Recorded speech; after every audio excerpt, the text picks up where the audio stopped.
Going live with a camera and an encoding device. In this video, we will show you how to stream with a camera and an encoding device.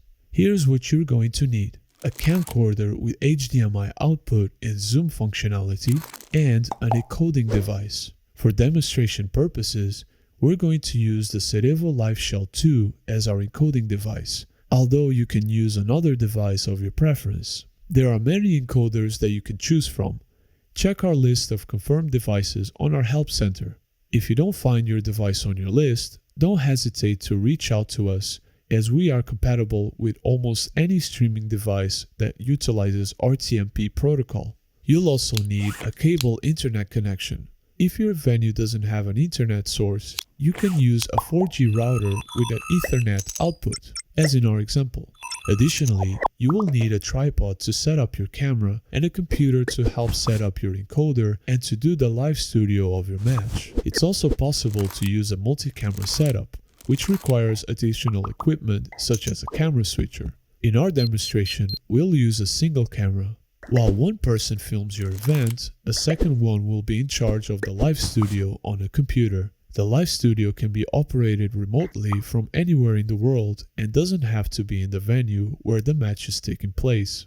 First, attach your camera to the tripod and switch it on. Plug one end of the HDMI cable into the camera's HDMI connection. In the encoding device, plug the other end of the HDMI cable into the device's HDMI input. Once you've connected both camera and encoding device with the HDMI cable, it's time to connect the encoding device to the internet. Since we're using a 4G router, we need to connect the encoder with the router via an Ethernet cable.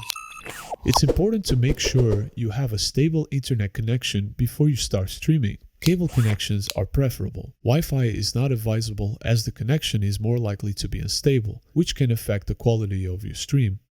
We also advise you to run speed tests to make sure you have at least 3 megabytes per second of upload speed and a stable connection in order to stream in high definition quality. Once you've connected the encoding device to the 4G router via Ethernet, you can now turn it on. Your hardware is now ready, but you'll need to set up your encoder to make sure that it connects to MyCujo servers with our RTMP URL and a unique stream key for each event. Each encoder has similar steps for finalizing the setup, so make sure to follow their specific guidelines. If you're using a CEREVO LIVESHELL 2, as in our demonstration, please watch our video How to Set Up a CEREVO LIVESHELL 2 for information on how to set up this device for the first time.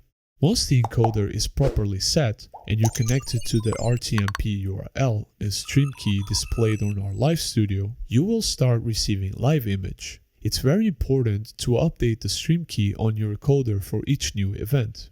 We recommend to find an elevated position, such as a press box, for the best possible viewing angle. We also recommend to film from midfield and away from the sun or bright lights for a clear view. It's possible to add live commentary with external microphones. Test all your equipment at least 30 minutes before kickoff and make sure everything looks great on our studio, and then, once you are ready, press the Go Live button to start the broadcast. We recommend going live about 15 to 10 minutes before kickoff.